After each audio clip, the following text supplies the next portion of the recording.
கிழமையில் நமக்கு நல்லா திருஷ்டி விலகணும், வீட்டில் லக்ஷ்மி கடாட்சமாக பெருகணும் அப்படின்னா இந்த மாதிரி ஏலக்காய் 9, 11, 21 இந்த மாதிரி கணக்கில் நீங்கள் எடுத்துக்கோங்க.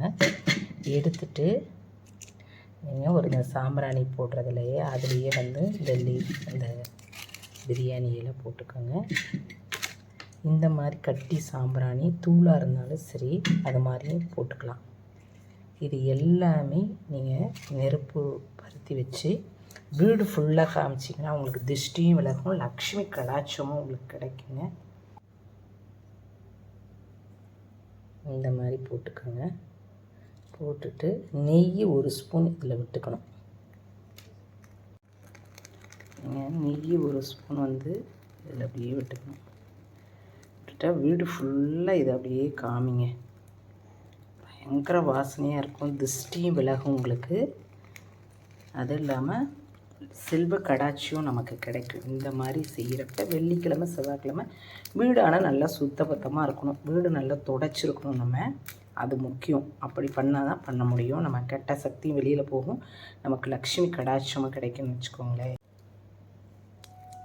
அந்த மாதிரி பால் சாம்பிராணியை நம்ம தூளாக நுணுக்கி நீங்கள் போட்டுட்டு வீடு ஃபுல்லாக காமிங்க, எல்லா இடமும் நல்லா இருக்கும். நிலவாசப்படியில் ஆரம்பித்து இது காலையில் நான் 5:30 மணிக்கு உங்களுக்கு காமிக்கிறேன்.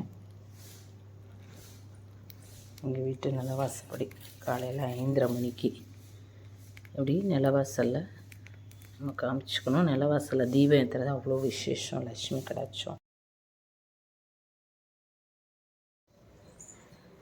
நிலவாசப்படியில் இப்படி வெள்ளி செவ்வாய்க்கிழமைகளில் 3 தீபம் 5 தீபம் இந்த மாதிரி தீபத்தை ஏற்றி நிலவாசப்படிக்கு நம்ம குலதெய்வத்தை நினச்சி இந்த மாதிரி செஞ்சுக்கணும். ஓம் வாஸ்து பகவான் வாஸ்து லக்ஷ்மி கிரகலக்ஷ்மியே நமக, ஓம் ஸ்ரீ மகாலட்சுமியே நமக அப்படின்னு பிரார்த்தனை பண்ணி நம்ம நிலவாசப்படிக்கு முன்னாடி இப்படி வைக்கணும்.